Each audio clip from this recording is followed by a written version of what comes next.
vous allez bien. Alors, je réagis, je fais cette petite vidéo. Bon, on va poser la question. C'était intéressant. Je ne me l'étais pas posé comme ça. C'était, mais toi, Michael, euh, comment tu vois la vie, quoi? C'est-à-dire, quelque part, enfin, c'était comme ça.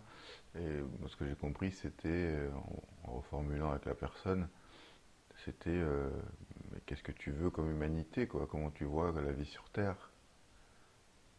Voilà. Et bon, c'était intéressant d'avoir ce questionnement-là.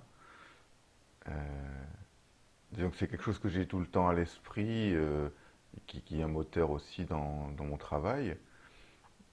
Mais ça m'a permis, voilà, de prendre un petit temps pour moi, puis de voir, mais ok, c'est vrai, ouais.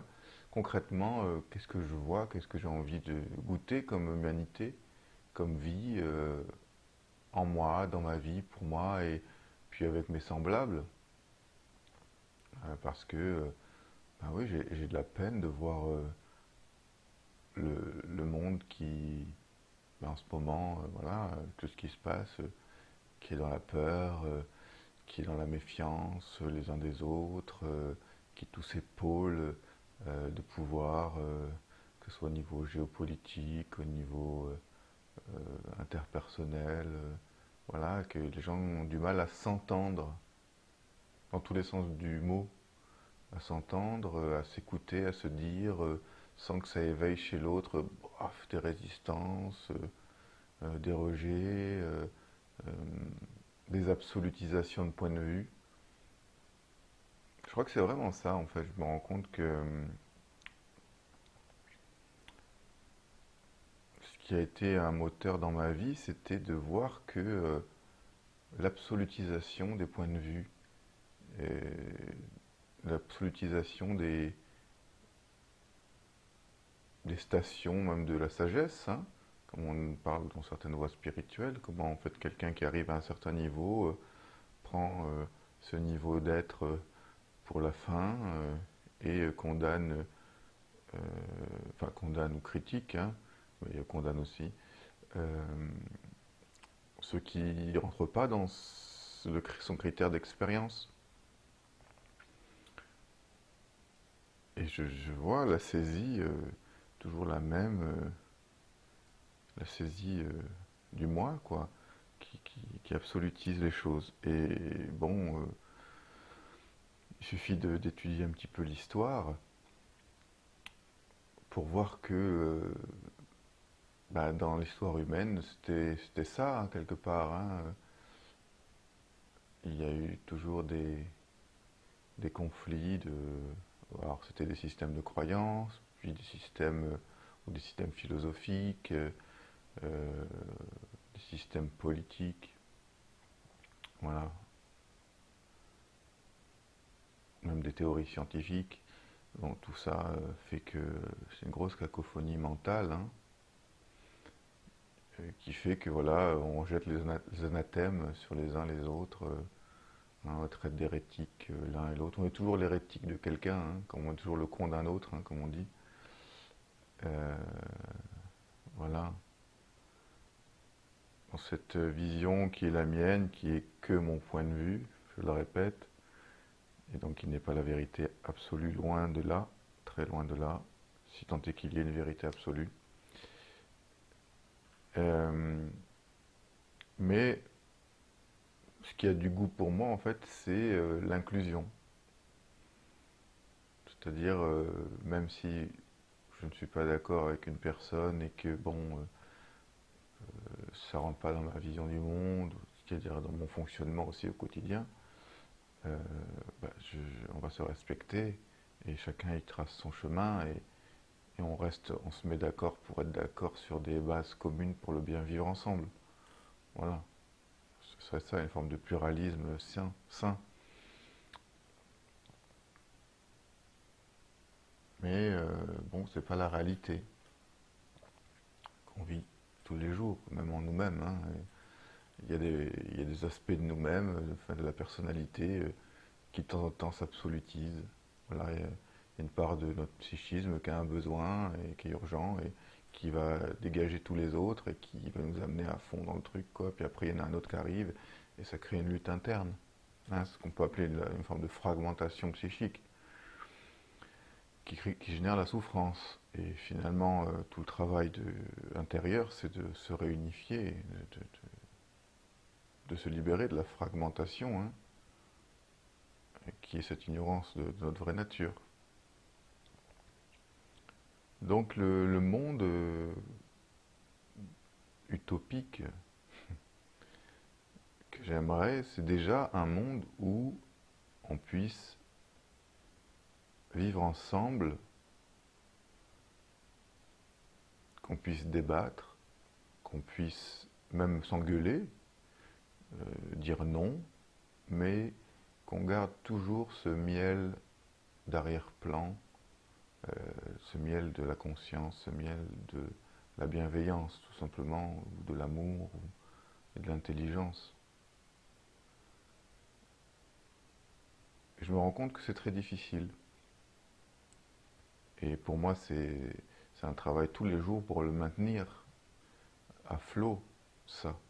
Pour pas sombrer dans une forme d'auto-aliénation de moi-même qui ferait que, parce que, parce que représente l'autre, j'interprète que c'est la destruction de moi.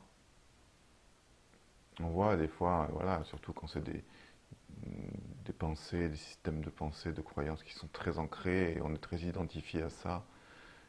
Et on voit comment, quand on critique ce système de pensée, cette vision du monde, on a l'impression qu'on va mourir, quoi. C'est-à-dire qu'il y a on se sent attaqué, on se sent nié. Et on va rentrer dans le combat et jusqu'à aller très loin.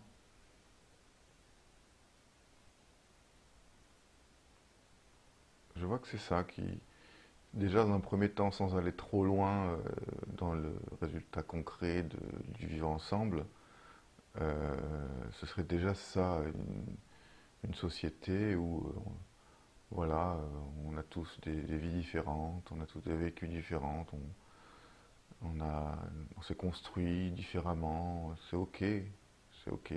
Mais on est tous la vie, on est tous le vivant, on est tous l'humain, on est tous ce qui est de manière différente, voilà, chez les uns ou les autres.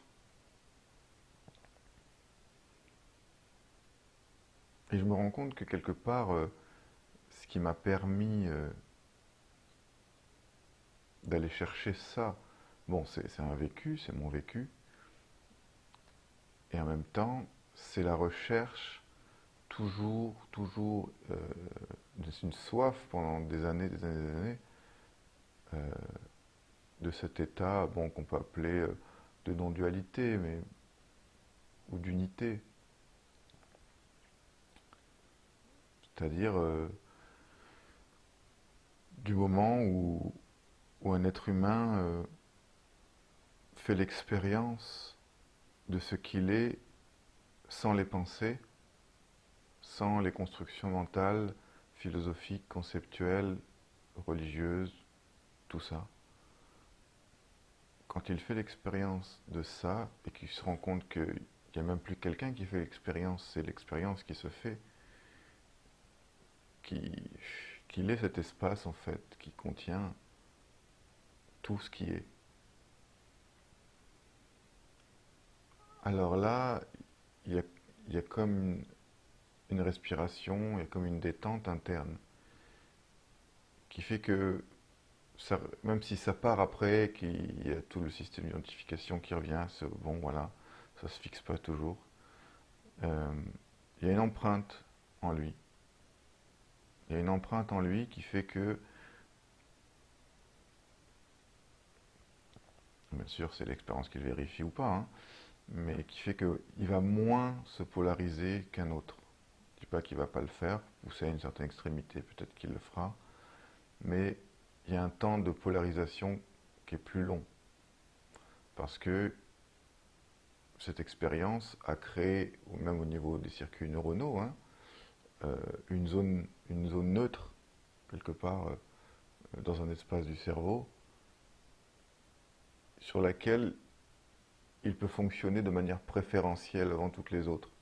Et quand il le cultive au quotidien, bon, par la méditation ou par autre chose, mais quand il cultive ce retour à cet arrière-plan, cet espace de conscience,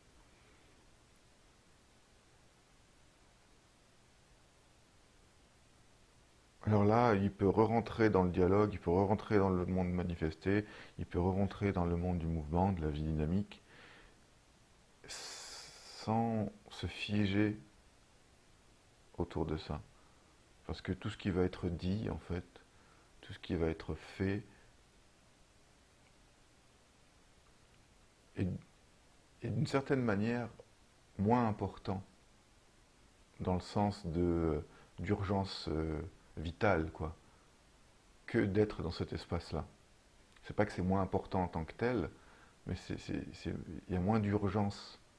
Hein. C'est pour ça que beaucoup de sages arrivent à un moment donné, ne parlent plus trop, n'ont plus envie, ça n'a plus de sens pour eux, parce que ils ont fait cette expérience-là, ils se rendent compte que voilà, le silence est d'or et la parole d'argent, comme dit le proverbe. Donc quand on a goûté l'or, bon, on peut goûter l'argent, mais ça a moins de valeur.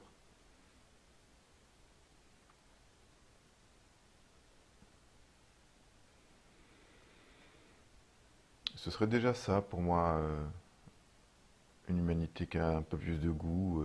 Voilà, je fais cette vidéo, on est le 29 octobre 2020, et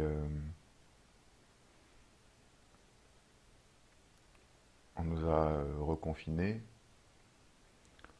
Voilà, on ne sait pas. Bon, il y a une période, mais on ne sait pas. C'est une forme d'incertitude. Ça a donné un poids, une chape de plomb dans la ville. Je suis à Nice. Et en même temps, à Nice, euh, il y a eu cet attentat tragique euh, d'assassinat de 3 personnes dans une église, l'église, la basilique Notre-Dame de l'Assomption à Nice. Et donc l'énergie, voilà, il y avait une énergie très pesante dans la ville. Et moi, quand je me suis levé, on m'a envoyé cette info. J'ai senti en moi comme quelque chose qui se crispait, quoi, autour de tout ça. Donc il me fallait un petit temps pour revenir à cet espace, mais pas me désolidariser de trop pour pas souffrir en réalité, mais euh, avoir l'espace juste pour être touché et partager la peine, et en même temps avoir cet espace d'arrière-plan qui évite de tomber dans l'extrême, c'est-à-dire soit dans l'effondrement total, soit dans la colère vengeresse.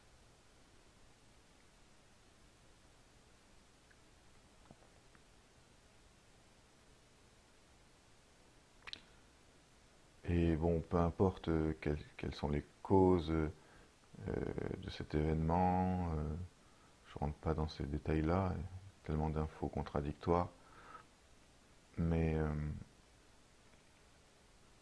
le fait est que une personne a ôté la vie à d'autres personnes. Ça, c'est le fait. Et qu'est-ce qui fait que on ne veut plus qu'un autre existe? C'est ça la question. Qu'est-ce qui fait qu'on ne veut plus qu'un autre existe? Qu'est-ce que l'autre nous renvoie? Qu'est-ce qu'il vient chercher en nous de si douloureux que le fait qu'il existe est insupportable?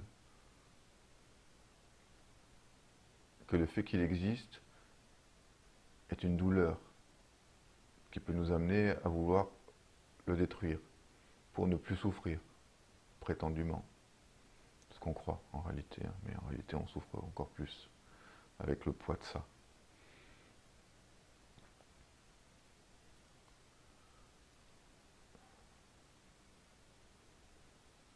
Donc on a tous des choses comme ça. On est tous aussi des terroristes, quelque part aussi, dans le sens de donner la terreur à des parts de nous-mêmes qu'on refuse, qu'on voudrait qu'elles soient plus là, qu'on voudrait assassiner, parce qu'elles nous font trop mal. Ça, c'est un aspect interne. Parce que je pense que le monde extérieur est l'extrapolation de ce qui se passe en chaque être humain, hein. Krishnamurti avait cette phrase que j'aime beaucoup, le monde est le reflet de nous-mêmes. Le monde est le reflet des êtres qui le constituent. Donc on est responsables tous de ces situations-là de manière interdépendante, globale. Et oui. Donc c'est ça la question. Après toutes ces millénaires d'évolution ou d'involution, ça dépend du point de vue, euh, on arrive là et on a un point comme ça de bascule où on ne peut plus vivre avec l'autre.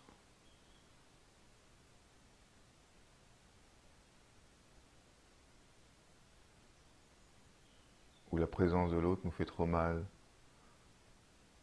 Et ce serait intéressant, bon ça c'est un autre sujet, mais de méditer sur ça, de réfléchir sur ça ensemble. Pourquoi on en est là alors qu'on a tous les mêmes besoins? Il y avait cette phrase du Bouddha, je ne sais pas si les experts me diront si c'est dans un sutra ou pas, mais en tout cas c'était attribué au Bouddha, mais peu importe, la phrase est belle. Et qui m'avait touché il y a une quinzaine d'années, qui m'avait fait pleurer pendant une semaine. C'est-à-dire qu'à chaque fois que je repensais à cette phrase, ça coulait tout seul.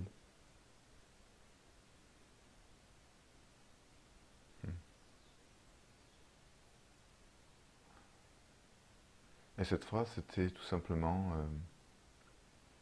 tous les êtres aspirent au bonheur, que ta compassion s'étende à eux tous.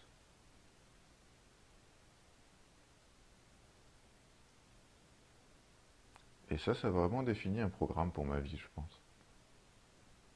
De prendre conscience au plus profond de moi que oui, ben en fait, tout le monde veut vivre ce qu'on appelle le bonheur, bien sûr à définir, hein, mais en tout cas un état, c'est la bonne heure, on est bien, bon, on se sent bien, on est plein, on est en paix, on est joyeux, on est dans l'amour, dans la clarté, voilà, toutes les qualités les plus nobles. On cherche tout ça, et certainement que quelque part dans sa psyché, celui qui assassine une autre, il pense que en faisant ça, il goûtera un bonheur qui lui semble refusé par les conditions de sa vie, de sa naissance, de tout ça. Bien sûr, ça ne justifie pas les actes, loin de là. Mais quelque part, voilà, on cherche tous à être heureux ou heureuse, hein, je crois. On cherche tous à vivre des moments comme ça de plus en plus longtemps. C'est la paix, quoi. C'est la paix, c'est la détente, c'est la joie, c'est le partage, c'est la fluidité, c'est... Voilà, tous les êtres humains, même les animaux, le chat là, il dort, il est tranquille, mais il vit un moment de bonheur de son point de vue. Et quand il arrive, il rentre là, il calcule même pas, il va directement à la croquette.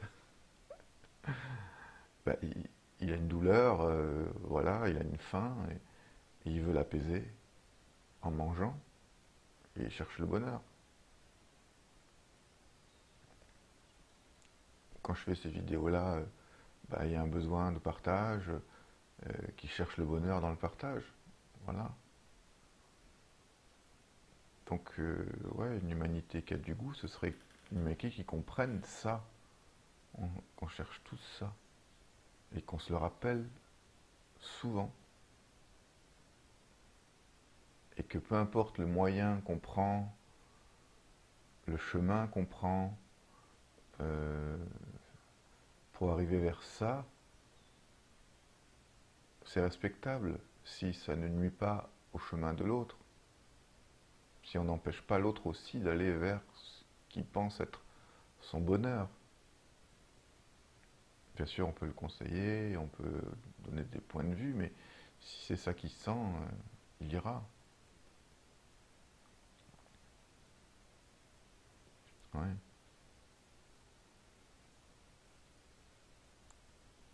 Et c'est sûr que si voilà, je fais un grand rêve et j'imagine, et une société comme ça, ben, ce serait peut-être une société où on se lève le matin et on est bien, on a passé une bonne nuit, on a fait des rêves qui nous ont enseigné, qui ont eu du sens pour nous.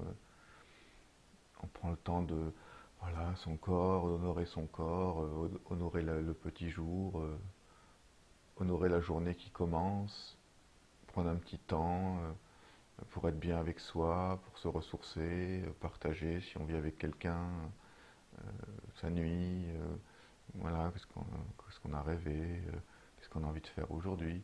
Et puis ensuite, ben, suivre ces élans de joie et aller là où ça nous fait de la joie, être créatif, euh, créer des événements qui font évoluer la conscience globale. Voilà, c'est simple en fait, hein. C'est-à-dire pas un monde où on est obligé d'aller bosser dans un job qu'on déteste ou qui nous use et que ben, on est obligé parce qu'il faut soi-disant gagner sa vie. Notre vie, on l'a gagnée, hein. On était le seul spermatozoïde sur des millions. On a déjà gagné.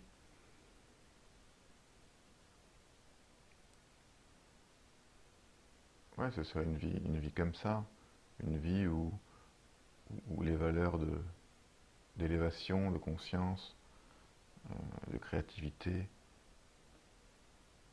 seraient valorisées. Et je pense à l'éducation des enfants. On enseignerait ça aux enfants.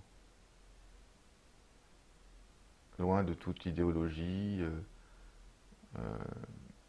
qu'on amène les gens à l'essentiel en réalité. Parce que cette expérience euh, d'éveil, on va dire ça comme ça, mais de réalisation de sa vraie nature, certes elle a pris des formes dans le passé, parfois religieuses, parfois philosophiques, culturelles, adaptées à des époques, à des contingences. Mais en réalité, on se rend compte dans l'expérience qu'il y a même des gens qui n'ont pas eu ces vécus-là dans des traditions, qui ont vécu ça. C'est venu en eux, voilà. Donc c'est consubstantiel à l'être humain de vivre ces états-là, ces états de conscience, ces états d'être. Mais le problème, c'est qu'on confond le doigt qui indique la lune avec la lune elle-même. Hein, c'est le vieil adage. Donc on prend le moyen pour la fin, encore une fois. C'est toujours pareil, hein. Et je crois que c'est pareil dans les conflits. En réalité, on confond.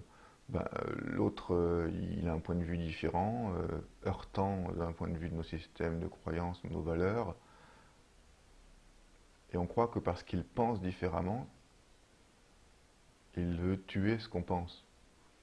Alors, je dis pas, pardon, des fois, ouais, il y a des relents comme ça, c'est-à-dire que l'autre, il veut vraiment écraser ce qu'on est. Mais parce qu'il est dans un système d'absolutisation aussi. Et il a peur que ce qu'on est soit un peu vrai. Et que justement, et là, ça remettra en question tout son système.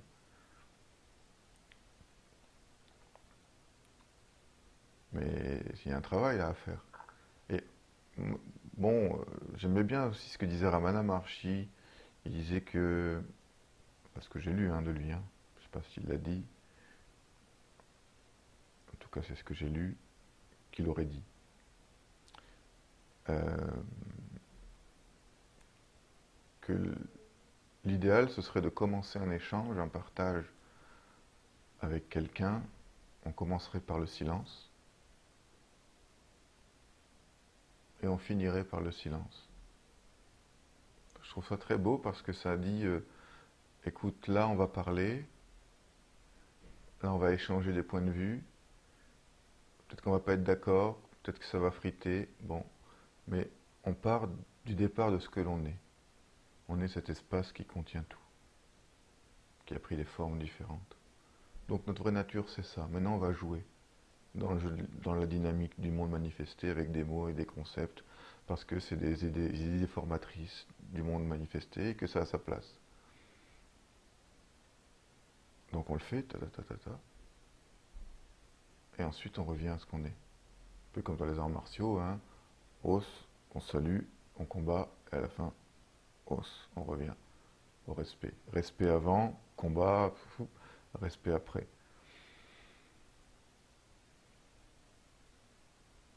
Voilà, déjà, ça c'est un protocole qui me parle, que j'essaye de faire un peu. Mais c'est-à-dire c'est un rappel de soi permanent pour, tout en étant dans le monde, donc pas rejeter le monde, pas fuir le monde, mais ne pas perdre de vue ce que l'on est, qu'il n'y ait pas une pensée qui crée un voile trop épais entre le réel de ce que l'on est et la manifestation des mots.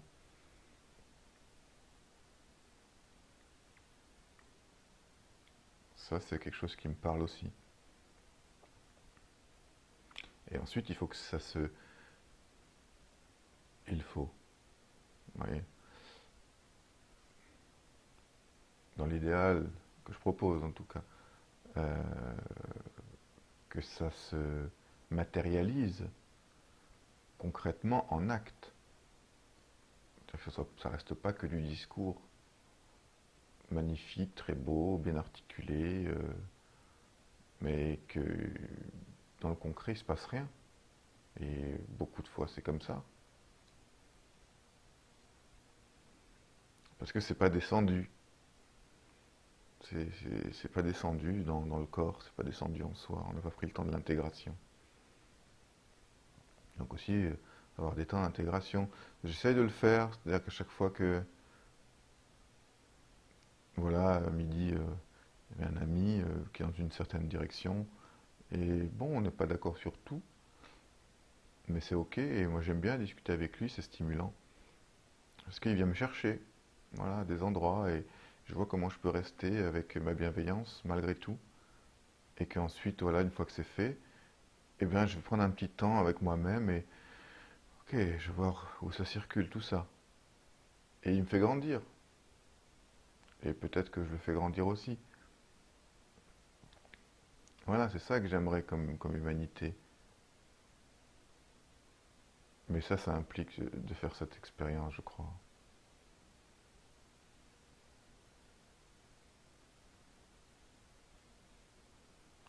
D'amener le plus grand nombre possible de personnes, même si ça dure quelques secondes, mais au moins de se rendre compte, ok, je ne pense plus, je suis dans un état de conscience non conceptuelle, sans objet, et en même temps je suis vivant, je sens la vie, et je me sens peut-être encore plus vivant. Et c'est bon, et là le corps il imprime, parce que le corps il fonctionne avec, avec la dualité plaisir-souffrance, il va chercher ce qui lui fait plaisir et va éviter ce qui donne la souffrance. Donc s'il sent que ça c'est bon pour lui, et que sensoriellement il le sent, ça se détend au niveau du système nerveux, digestif, voilà, tout qui s'ouvre, et ça sécrète aussi des endorphines. Donc là, il va associer ça, cet état, à un bien-être. Donc plus c'est fait comme ça, plus le corps est pour revenir à ça. Parce que dans le débat d'idées, dans la joute, dans le... Voilà, tout ça, il y a une forme d'intensité, hein, il y a une forme de stimulation, hein, d'adrénaline, quoi. Donc, ça nous donne, voilà, comme quand on combat, quoi. Donc c'est une forme d'intensité et on peut être accro à ça aussi, hein. Mais je pense que cet état de paix, il lui est supérieur en termes de goût. en termes de qualité de goût. Alors après, on peut vivre des états d'adrénaline, c'est ok, de temps en temps, c'est sympa. Euh, mais revenir à cet état de paix, cet espace, et je me rends compte dans mon chemin, si j'ai pu faire face à tellement de points de vue différents, et il y avait vraiment une volonté de vouloir être face à des visions du monde très opposées ou très différentes, ou très en contradiction, mais de rester avec ça et de voir comment je peux absorber ça. C'est-à-dire, si je suis vraiment, c'est un postulat expérimental, hein, euh, si je suis vraiment, si ce que disent les sagesses est vrai, que nous sommes cet espace qui a pris une forme, ok. Donc l'espace sans forme précéderait la forme. Même si je prends en compte aussi que je suis dans une forme particulière, hein, avec une structure corporelle particulière, un visage particulier, un psychisme particulier, voilà, tout ça. Mais au-delà de ça, si je reviens à cet espace de rencontre en moi, alors je peux potentiellement inclure tout en réalité. Je peux tout écouter, je peux tout voir.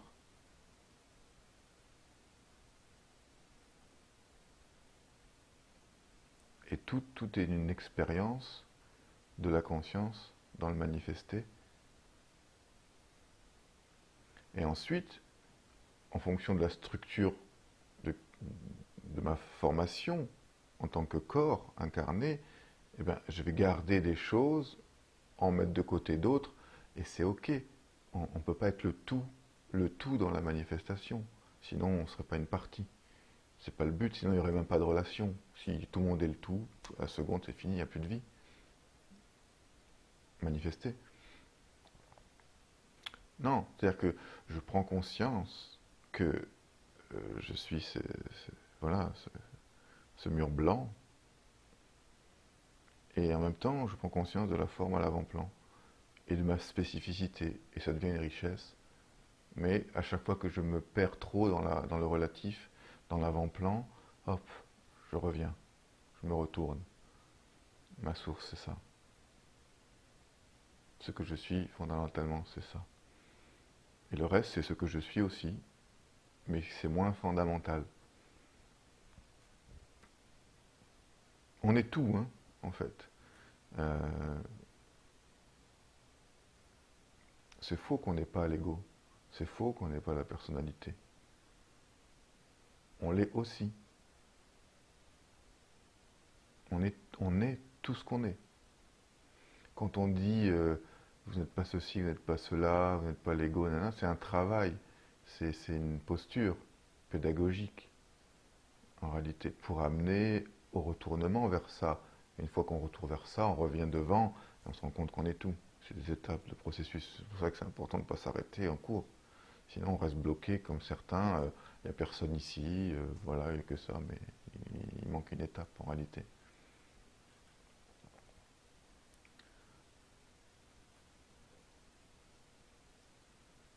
Mm.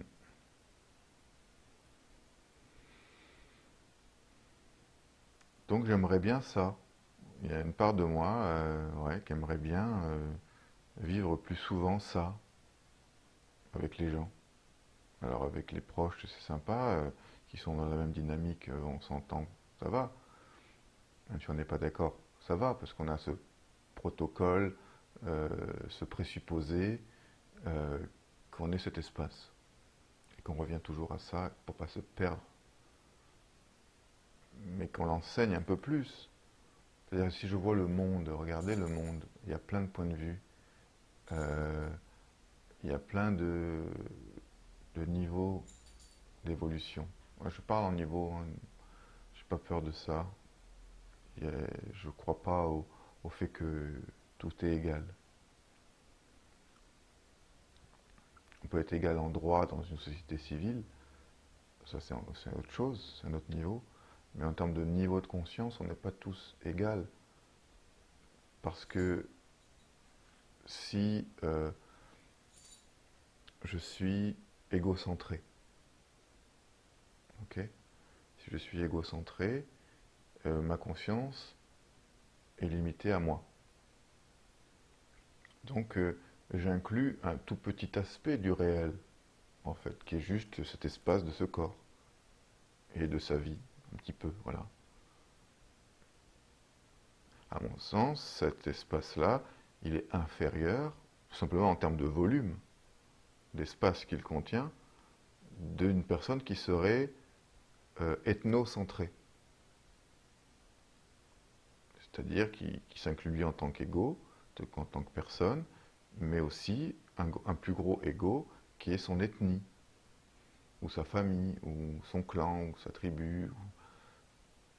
Voilà, ça c'est encore un autre niveau. Donc l'ethnocentré, à mon sens, est supérieur à l'égocentré, en termes de volume de conscience qu'il inclut, de possible. Voilà. Ensuite, on peut être pas seulement ethnocentré, mais qu'est-ce qu'il y a après sa famille, son ethnie. Bon, il peut avoir la nation, un nationaliste. Donc là, c'est supérieur parce que la nation, voilà, la France par exemple, elle inclut plein d'ethnies hein, qui sont dans cette sphère France. Donc ça, c'est encore un autre niveau, un niveau supérieur pour moi, parce que ça contient encore plus d'espace de possible. Voilà, et après, eh ben, on peut élargir à des continents, on peut élargir à la planète, et on peut élargir à l'univers. Et puis on peut élargir à l'infini. Donc voilà, c'est des niveaux pour moi. Donc dans le monde, on n'est pas tous au même niveau. C'est ça aussi qui crée, à mon sens, les dysfonctions. Quelqu'un qui fonctionne qu'au niveau égocentré, il n'arrive pas à inclure celui qui est ethnocentré, parce qu'il voit que lui. Ou l'ethnocentré, il a du mal à inclure celui qui est mondo-centré. Et pour lui, c'est le monde. Et sa famille, voilà, par exemple. C'est plus juste sa famille biologique, c'est aussi le monde. Donc voilà. Et on le voit,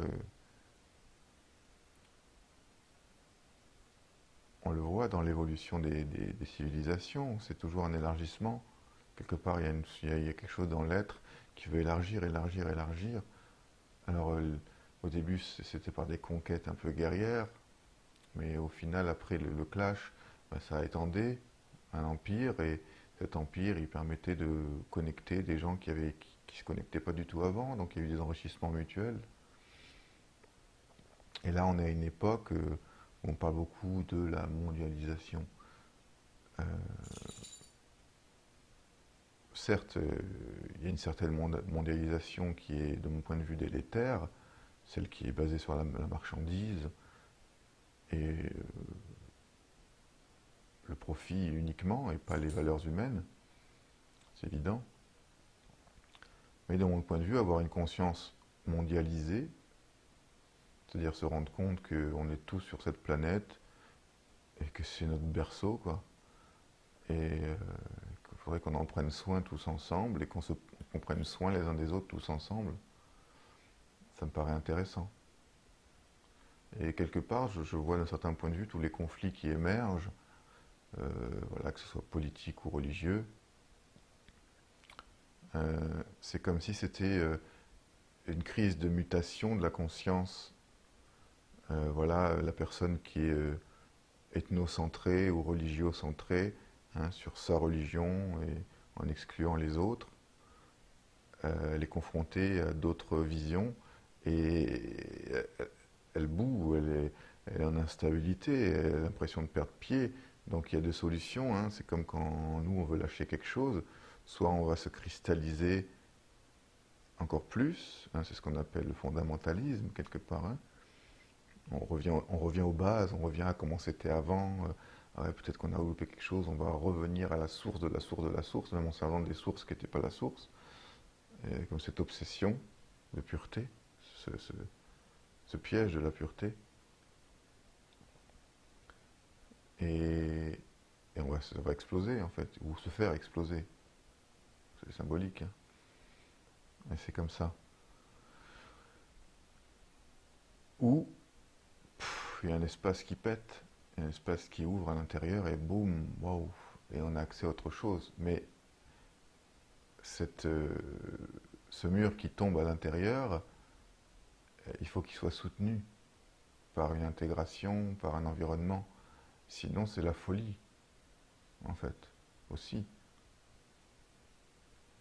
Il y a la peur du moi qui sait plus sur quoi se poser. Plus de repères. Et c'est ça aussi, il n'y a plus de repères. Aujourd'hui, enfin, plus de repères. C'est pas vrai. Mais les repères ont changé. Pour beaucoup, ils se retrouvent plus. Ça va trop vite. Et là, ça demande une suradaptation qui crée des crises adaptatives. Les crises, c'est toujours des crises aussi d'adaptation à une nouvelle réalité. Elles sont nécessaires, les crises. C'est des crises évolutives. Et quand on fait sa crise, et quand on traverse la crise, on renaît à quelque chose d'autre. Mais c'est pendant la traversée du tunnel que c'est compliqué. Donc il faudrait une société aussi qui soutienne ça, qui valorise, qui accompagne les êtres dans leur croissance, dans leur mutation interne.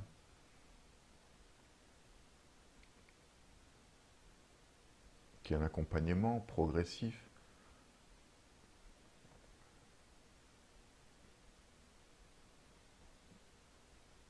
Ouais, ouais voilà, c'est à peu près ça, mon utopie. Et en même temps, quand je dis ça, c'est vrai que il y a une part de moi qui a envie de ça, c'est évident. Et je le sens, et je l'accueille, et je la nourris. Et en même temps, je repense à cette phrase, alors ça c'est du Bouddha, je pense, j'en suis un peu certain, euh,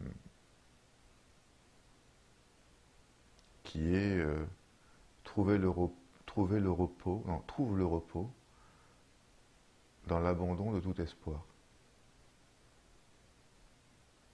Et ça me parle de vivre avec les deux, de tenir les deux ensemble.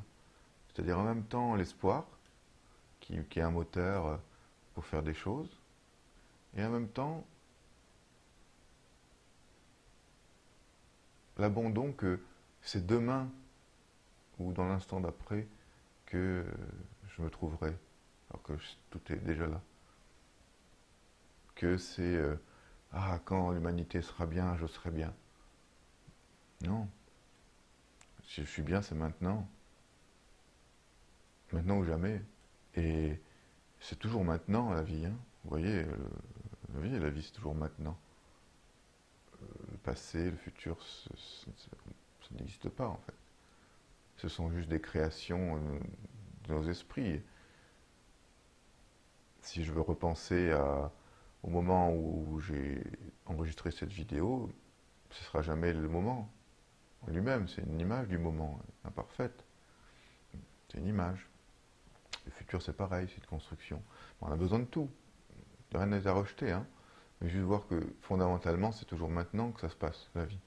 C'est un, une infinie suite de maintenant. Et donc c'est un paradoxe, une suite de maintenant. Mais voilà, c'est toujours maintenant que ça se passe. Donc voilà, en même temps, l'espoir, oui, c'est vrai, dans l'idéal, j'aimerais qu'il y ait moins de souffrance, j'aimerais que l'humanité avance vers ça, j'aimerais, oui. Et en même temps, je ne veux pas m'accrocher à ce rêve, à cet espoir, pour vivre. Je ne veux pas vivre d'espoir. Je pense qu'il n'y a rien de pire que l'expérience, en réalité. On dit que l'espoir fait vivre. Oui et non. L'espoir fait mourir aussi.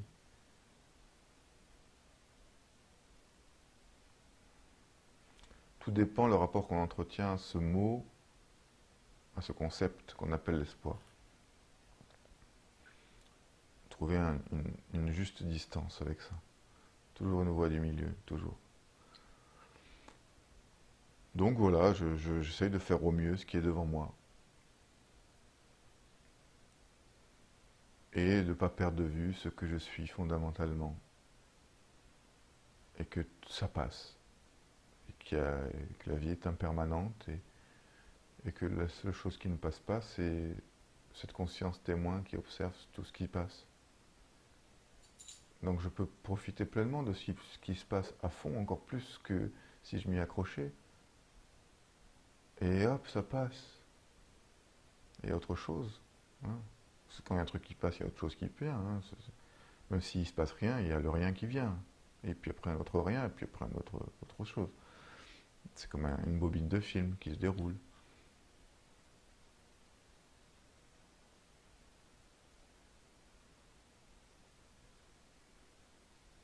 Voilà les amis.